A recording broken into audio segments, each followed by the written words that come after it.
Hello, everyone. Here we are again. My name is Behnam Bakhshandeh. I'm an executive coach, organization development, and human resources development professional, practitioner, and consultant.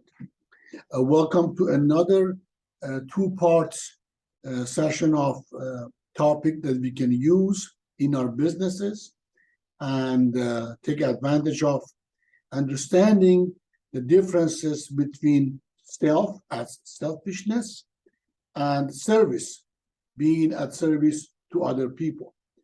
This topic is relevant to managers, supervisors, business owners, especially people who are in service business and doing sales. We are briefly looking at three main factors of being at service, which is including relationship to ourselves, relationship and the way we are viewing other people, and our relationship and view of what we do and why we are doing it and how we are doing it. So this is a part one of two presentations, and we're going to begin the part one.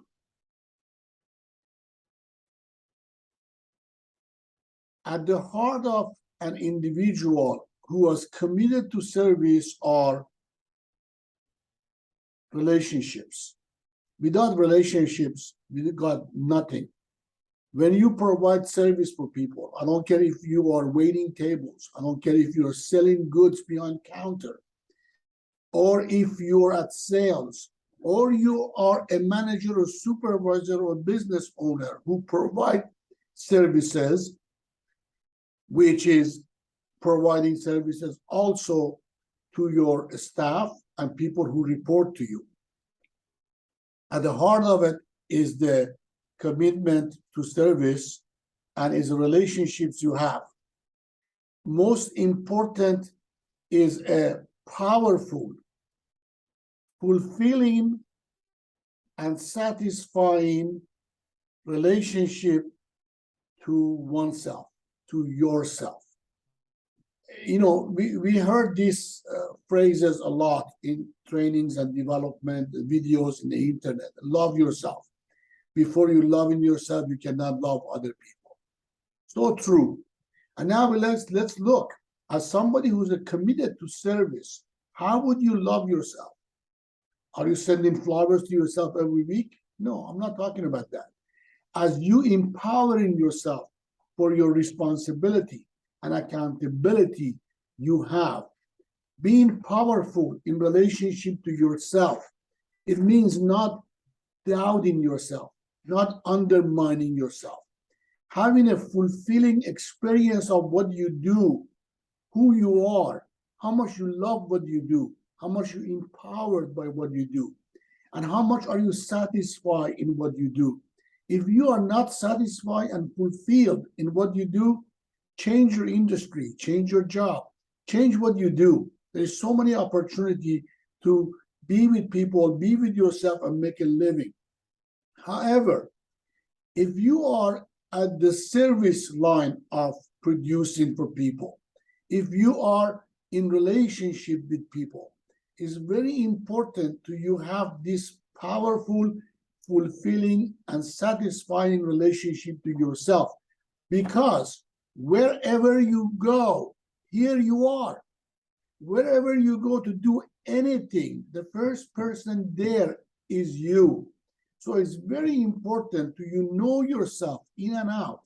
You know what trigger you. You know what is emotionally hook you. You know where your feelings kind of creep in and causing upset for you. These are very important, knowing yourself in relationship, your feelings and emotions. Because wherever you go, that feelings and emotions will determine your mindset, and your mindset will determine your behavior, your attitudes. So you got to be very aware of them and understand yourself. The next thing is, after that, is a compassionate, sensitive, and caring relationship to others.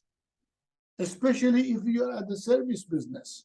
You're providing services. Sales is part of the services.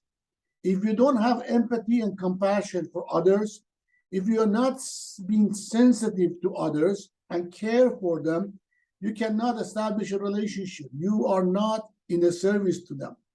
If you notice, the topic of this presentation is shifting from self to service. It means from you thinking about yourself only, or to be at service to other people. I'm not saying don't take care of yourself, don't think of yourself.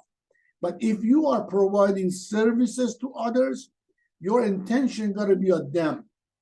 This is a great sales training also.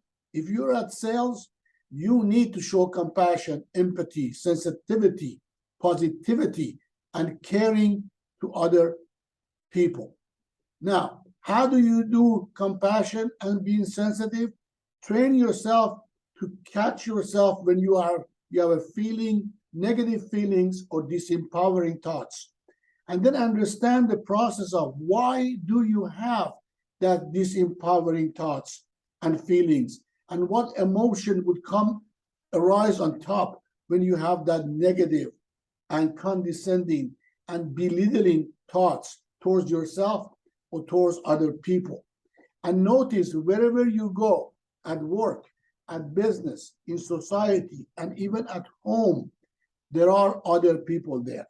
You are never alone. Even when you are sleeping, that thoughts about others showing up as nightmare or dream.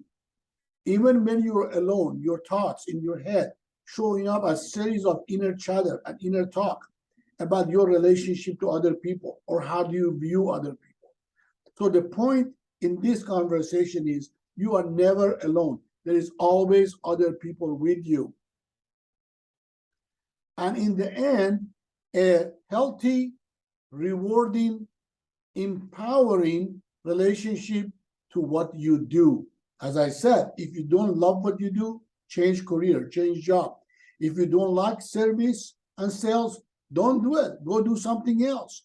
But if you love what you do and have a healthy relationship to what you do, and is rewarding to you and satisfactory and empowering you, or good to you, good for you. So as we are getting back to the topic of this conversation, is from shifting from self to service. Inside these three main relationships, relationship to yourself, relationship to others, and relationship to what you do, you have to see how much of it is about yourself and how much of it is for serving other people, to be at service.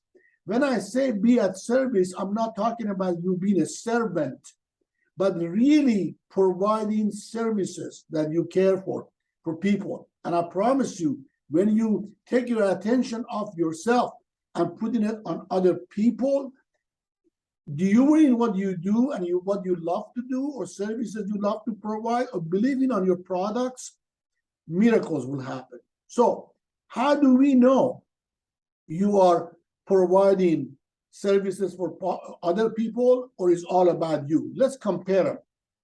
How do we distinguish between a star and a servant?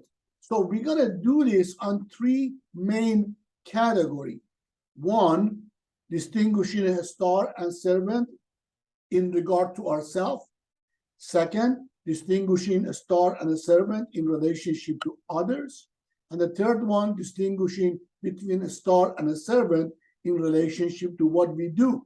So from this point on, to comparison on three different divisions, we compare one after another between a star and servant. So we're going to start from ourselves. On ourselves, A. Let's distinguish what a star does when it's all about ourselves. Enroll audience to him or herself. So when we talk to people, when try to sales or we try to serve, that's all is about how good he or she is, or how great he or she does. You know, somebody's a star when talking about themselves all the time. Focuses on sales. Keep pushing the sales without paying attention to what these people who try to buy something are in that moment. What is their thoughts? What is their interest? Has personality. You can see this in our political environment in our country. People win because of personalities, not because of their message, not because of what they're standing for. People with personality, they were always the star. They got to be on top. They got to be liked. Here, strive to be liked. That is, if somebody doing our best, pushing through being liked, they are a star. And tries to be interesting. So they do anything, they act anyway to be more interesting, to can get your interest, to pay attention to them, to like their personality. Now, let's look at the other side on ourselves. When you are being a servant at service to people, enrolls audience to themselves. You see a servant acknowledging the other people, servant talking about the other people's greatness, talking about their interests, talking about what they want and how he or she can serve them. Focuses on service versus on sales. How what I sell will serve you and your family. How the way I serve you, you will get benefit and you enjoy my product or my services. Has character. Don't lie, don't cheat, don't cut back, don't cheat on the services, don't lie when they try to sell something. Have integrity because they have character versus personality. They strive to be trustworthy, not to be liked. So they say something and they do something to establish a strong rapport and trustworthiness with their clients, and has interest in others. They don't want to be interesting. They will be interested to you as their clients, to person who they try to provide services for. This is the end of part 1. At this point, please follow us on social media. Follow Coach Behnam or Behnam Bakhshandeh or Primeco Education. And please follow to the next part 2. And I am at your service for the next part. Thank you very much.